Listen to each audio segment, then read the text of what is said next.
Bonjour à tous, bienvenue à la Minute Marché du Capitaine. Alors aujourd'hui on est dimanche 23 mai et c'est votre rendez-vous analyse technique et trading. Comme d'habitude je vous encourage à mettre un petit pouce bleu et à suivre la chaîne du Capitaine. Alors au sommaire de cette Minute Marché, on va faire un point sur les marchés traditionnels, sur le Bitcoin et l'Ethereum principalement. C'est vraiment eux qui m'intéressent aujourd'hui dans cette Minute Marché. Alors que se passe-t-il au niveau de la finance traditionnelle? On voit qu'on a une correction baissière qui se met en place actuellement sur le SP500.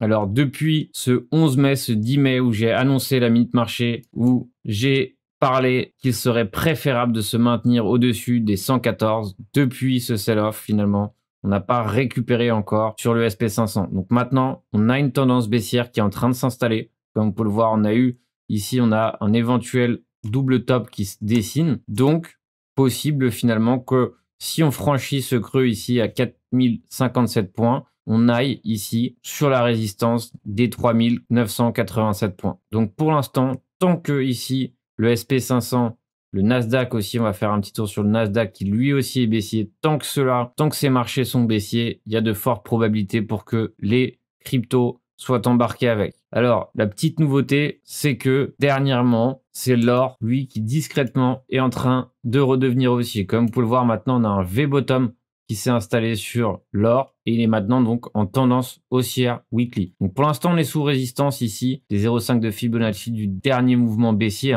Je vous rappelle qu'il était en gros bull run l'été dernier. Et maintenant, tout simplement, il est en train de revenir en tendance haussière. Donc, penser que l'or finalement était oublié, était perdu, c'était évidemment une mauvaise stratégie. Plus il y a de bad news, plus les intervenants sont désintéressés et mieux c'est pour rentrer. Donc déjà, depuis début avril, ici, on a eu cette bougie qui a marqué, on va dire, le début de ce run haussier. Donc pour l'instant, on a pris 12% sur l'or et il lui reste évidemment une belle jambe haussière pour rattraper son dernier all-time high. Alors, est-ce qu'on aura un été tourné vers l'or de nouveau? C'est tout à fait possible. En tout cas, maintenant, la tendance haussière est bien maintenue. Donc, l'idéal pour ceux qui veulent trader l'or, par exemple, sur FTX, c'est possible. L'idéal, ça serait éventuellement d'aller chercher ici, au moins ici, ce niveau-là qui a servi de résistance, on va dire au niveau des 18 047. Donc, en tout cas, l'or, avoir de l'or dans son porte-monnaie est toujours une bonne idée. Donc pour l'instant, l'or est haussier, ce qui vraiment indique qu'il y a de la peur sur les marchés et qu'on se tourne vers les valeurs refuges. Alors maintenant, ce qui nous intéresse évidemment, c'est le Bitcoin. Pourquoi? Parce qu'on est principalement trader de crypto-monnaie. Alors, je rappelle une chose, c'est ce sell-off est le moment pour nombreux d'entre vous de définir une stratégie. Alors c'est dommage que vous commenciez à définir votre stratégie aujourd'hui, mais vaut mieux tard que jamais. Très souvent, qu'est-ce qui se passe sur un marché haussier? On achète sans stratégie. On se dit, voilà, j'achète, ça va monter, tout va bien. Et finalement, qu'est-ce qui se passe? Le jour où ça tombe, on n'a pas de stratégie, on ne sait pas qu'en sortir. Je rappelle toujours dans mes analyses qu'il faut toujours avoir une invalidation. Si vous n'avez pas d'invalidation, cela veut dire que vous vous exposez à ce que l'actif aille à zéro. Donc, très important, si maintenant vous avez mis des billes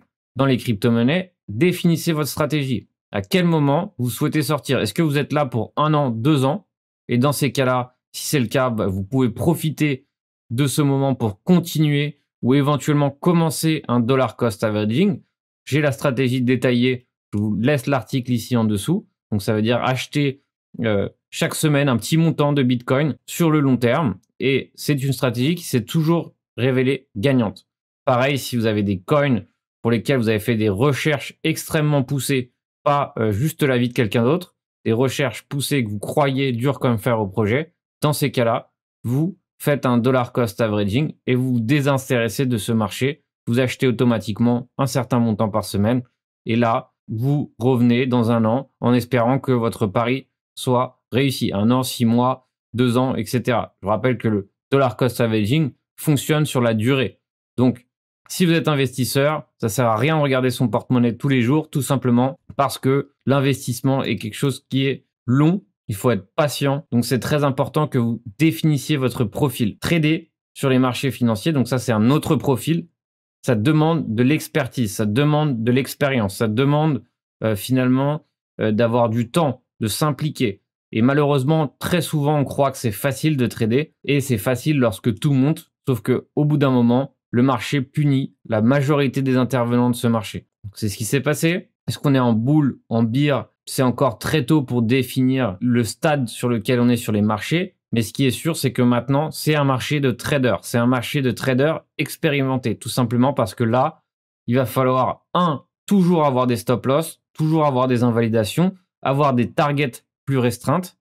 Et pour l'instant, on est sur une tendance baissière globale. Weekly, daily, on est baissier. Ce qui veut dire qu'à chaque fois qu'on achète un éventuel rebond, on est en contre-tendance. Donc très important, évidemment maintenant, de savoir ce que l'on fait, d'être précis et d'avoir un plan précis. On ne s'improvise pas trader. Je rappelle que j'ai un guide avec une quinzaine d'heures de vidéos, une quinzaine d'articles pour apprendre gratuitement le trading. C'est éventuellement le moment de s'y intéresser si ça n'est pas déjà fait. Alors aussi un petit message d'espoir pour éventuellement ceux qui ont perdu beaucoup d'argent, ceux qui avaient beaucoup de motivation. En 2017, j'ai perdu la quasi-totalité de mon investissement. Donc, j'avais fait des gains astronomiques et j'ai perdu mes gains et 90% de mon investissement initial. Qu'est-ce que j'ai fait? J'ai pas abandonné, j'ai pas lâché. J'ai tout simplement continué à m'intéresser au domaine et j'ai tout donné pour maintenant essuyer les pertes de 2017 largement et maintenant devenir profitable sur le long terme. Donc, c'est qu'une question de conviction, c'est qu'une question d'envie et évidemment, c'est une question de temps à passer sur les graphiques, de temps à changer sa personnalité, de temps à s'améliorer, apprendre, s'instruire. Et dans ces cas-là, il y a des chances pour que vous aussi, vous puissiez rattraper vos pertes et éventuellement revenir, on va dire, sur un cycle positif. Mais ça ne dépendra que de vous. Personne pourra vous aider sur ce point si vous ne vous aidez pas vous-même. Alors maintenant, pour les traders, je vais faire une analyse du Bitcoin. Donc pour l'instant, on est au-dessus de cette grosse zone de support. Pourquoi c'est une grosse zone de support? Tout simplement, si on l'observe comme ça, on voit que c'est une zone ici qui a servi une grosse zone weekly de congestion. Donc ça, c'est vraiment pendant des semaines ici, en janvier, on a consolidé autour de cette zone. Donc ça a mis plus d'un mois, plus ou moins, pour sortir de cette zone. Alors, qu'est-ce qu'on a eu? On a eu cette résistance ici, weekly. Donc, c'était elle qui nous a servi de résistance avant finalement d'être franchi à la hausse. Et là, on a eu le début de la dernière phase du bull run. C'est-à-dire qu'on est passé de 38 000 à 62 000. Donc, ça veut dire que 40 000 est évidemment une ancienne zone de résistance qui pourrait éventuellement devenir zone de support. Donc, pour l'instant, qu'est-ce qui se passe? C'est que cette zone a été traversée. Donc, la semaine n'est pas terminée. Mais en tout cas, ce qui est sûr, c'est que je préférerais qu'on clôture cette semaine au-dessus de 32. Si vraiment ici, on commence à clôturer la semaine en dessous de 28, ça pourrait tout simplement nous conduire vers 20 000 $. Mais pour l'instant, ça sert à rien de faire des trop gros pronostics. Voyons comment se termine la semaine. Alors attention, la clôture n'est pas toujours déterminante dans le sens où voilà, ça peut très bien piéger les intervenants en leur faisant croire que voilà, parce qu'il y a une clôture, ça veut dire telle ou telle chose. Non. On n'est pas là-dedans. C'est généralement un signal. Après, tout peut arriver face à ce signal. Alors maintenant, ce qui est sûr, c'est que jouer maintenant le hedging, jouer maintenant le short à la baisse pour aller chercher les 20 000 $ est bien entendu le trade le moins intéressant. C'est vraiment faire comme font la majorité, c'est-à-dire ils sont arrivés trop tard, ils n'ont pas hedgé, ils n'ont pas shorté, donc maintenant ils veulent shorter coûte que coûte. Donc maintenant le plus simple, de toute façon, ça va être de piéger les shorts. Donc le meilleur, on va dire le meilleur play, le meilleur scénario, ça va être de jouer le rebond, de jouer le retournement de tendance pour éventuellement chercher ici la neckline. Alors, quand est-ce qu'on pourrait avoir un signal franc d'un retournement? Pour l'instant, c'est absolument pas le cas en daily. Donc, comme vous pouvez le voir ici en daily, on a cette zone ici qui est absorbée à chaque fois ici au niveau des 35. Donc, c'est à peu près, c'est très bon signe de voir finalement cette zone de support, servir de support ici. Mais en tout cas, ce qui est sûr, c'est que moi, je préférerais jouer un rebond haussier plutôt que de chercher à shorter la fin de ce mouvement, plutôt que de chercher à me hedger maintenant, alors que finalement, le hedge, il était ici au niveau des 49 000 $. Éventuellement, pour les plus avertis, ici à 59 000 $, où finalement ici on a eu un changement de structure de marché assez clair. Regardez ici un sommet au-dessus de ces deux autres. Beau changement de structure de marché. Donc maintenant, qu'est-ce qu'on va surveiller en daily? Pour ceux qui veulent prendre des signaux plus swing, ici on va éventuellement surveiller une divergence, mais on va évidemment surveiller ici qu'il y ait un changement de structure qui puisse se mettre en place en daily. Alors pas d'illusion, ça peut mettre plusieurs semaines à avoir un changement de structure haussier en daily. Donc sinon, en 4 heures, donc pour les gens qui sont plus avertis, qui passent plus de temps sur la courbe, peuvent éventuellement chercher ce rebond haussier ici. Alors, comment on peut le trouver? Si vraiment ici on franchit cette résistance daily à la hausse, on aura éventuellement un retournement de tendance 4 heures, ce qui éventuellement nous conduirait à aller chercher éventuellement la neckline ou les 48 000 $. Alors, forcément, ça un play, c'est un scénario qui est intéressant, tout simplement. Pourquoi? Parce que on a les options qui vont clôturer à la fin du mois. Ces options qui clôturent à la fin du mois ont beaucoup moins de volume que précédemment. On est sur les 46 000 bitcoins, donc c'est beaucoup moins que précédemment, faut pas l'oublier. Donc, on a un max pain ici à 52 000. On peut très bien, d'ici la fin du mois, descendre ce prix ici à 50 000, voire 48 000. Peu importe, mais on peut très bien descendre un peu. Qu'est-ce que ça veut dire? Alors, il n'y a pas de numéro sacré. Ça veut tout simplement dire ici que 52 000, si on clôture à 52 000, la majorité des intervenants, des acheteurs d'options ici, seraient perdants. Alors, il y a une théorie qui dit que finalement, le prix a tendance à se diriger vers ce max pain. Pourquoi? Parce que le prix a tendance à piéger la majorité des acheteurs d'options. Donc, ça veut dire que ici, si on clôture à 52 000, la majorité perdrait sur les options. Donc, si on a un max pain ici qui est à 50 000, on va dire, parce que le prix descendra d'ici mai, ça tombe à peu près sur la neckline qu'on parlait ici, qu'on évoquait précédemment ici, des 48 000, 46 000. Donc, à voir. Ce qui est sûr, c'est que moi, je ne chercherai absolument pas à shorter cette fin de mouvement. Ça n'a aucun intérêt pour moi. Et dans ces cas-là, je préfère attendre patiemment d'acheter. Alors, qu'est-ce qui se passe si j'achète? Est-ce que je vais chercher un V-bottom jusqu'à 60 000 $? Absolument pas. Évidemment, si j'achète, je serai pas trop ambitieux et éventuellement, je chercherai à acheter des puts lorsque le marché se retournerait à nouveau à la baisse.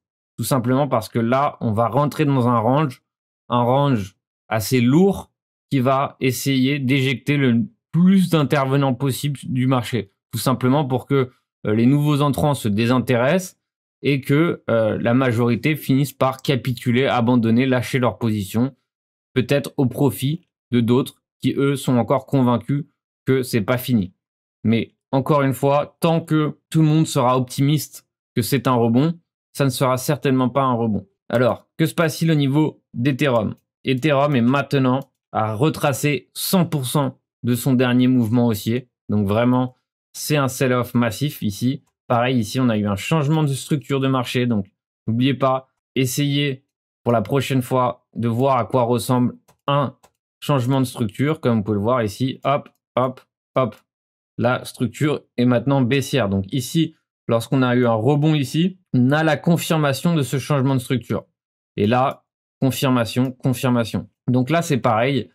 Le plus intelligent, le mieux, c'est de chercher, on va dire, un rebond haussier sans être trop optimiste finalement sur sa target de profit.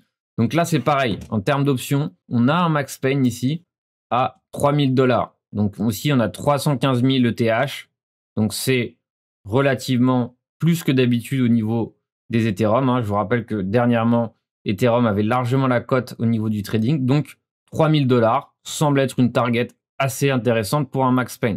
Donc évidemment, je vous invite à revenir le 28 mai pour aller voir où est-ce qu'on a clôturé, pour voir si oui ou non on a clôturé proche du max pain, pour vous faire votre propre idée sur le fait que le max pain puisse fonctionner ou pas. Alors, ici, ça nous fait tomber pile ici, on va dire, sur la neckline. Ici, la neckline, donc qu'est-ce qu'une neckline? C'est finalement le support ultime qui a servi avant le sell-off, ici, avant le retournement définitif. Et ici, la neckline est ici à 3100 $. Donc, qu'est-ce que ça nous indique? Ça nous indique que éventuellement le prix peut aller chercher cette neckline, consolider autour et éventuellement recorriger par la suite. C'est généralement ce qui se passe sur une neckline. On peut très bien faire l'inverse, vraiment la franchir, consolider autour et repartir à la hausse.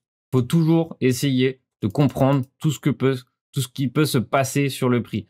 On n'est jamais sûr d'un scénario. Le but du trader est de tout simplement essayer de comprendre tous les scénarios éventuels et de se préparer sur chacun de ces scénarios.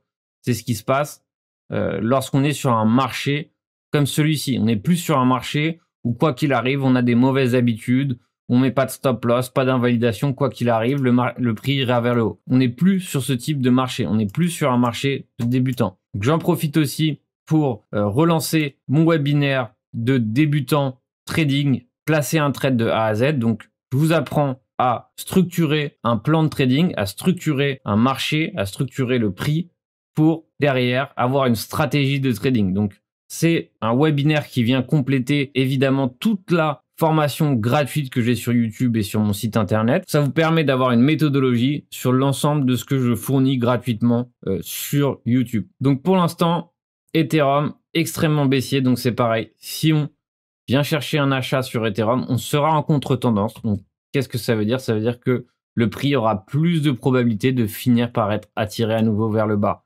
Il faut maintenant être prudent, sécurisé. Comme je vous ai dit tout à l'heure, essayez d'établir si vous êtes haussier, baissier, si vous êtes là pour le long terme, si vous voulez vraiment trader. Et dans ces cas-là, il ne faudra pas hésiter à chercher à vous éduquer, à chercher à apprendre sur le sujet. Mais c'est important de cerner quel type de profil êtes-vous. Si vous êtes investisseur dans ces cas-là, fermez les yeux.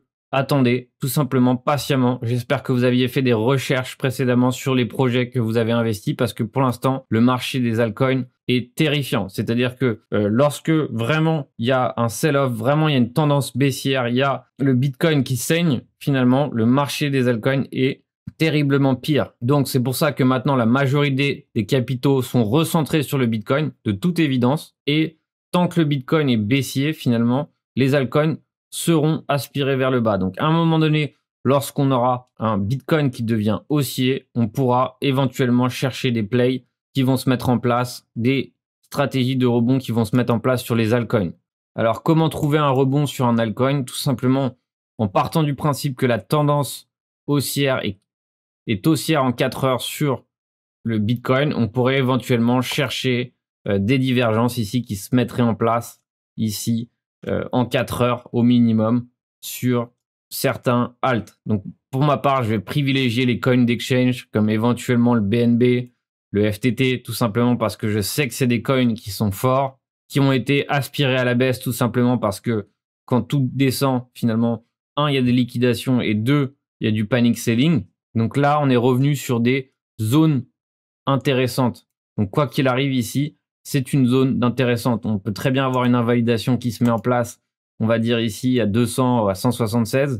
Mais finalement, on va dire d'un point de vue haussier, ici on a, par rapport à notre invalidation, on a finalement plus d'espace à la hausse qu'à la baisse. En tout cas, voilà, partant du principe qu'on ne revienne pas voir des niveaux, évidemment, qu'on n'avait pas vu depuis longtemps. Soyez prudents, vraiment.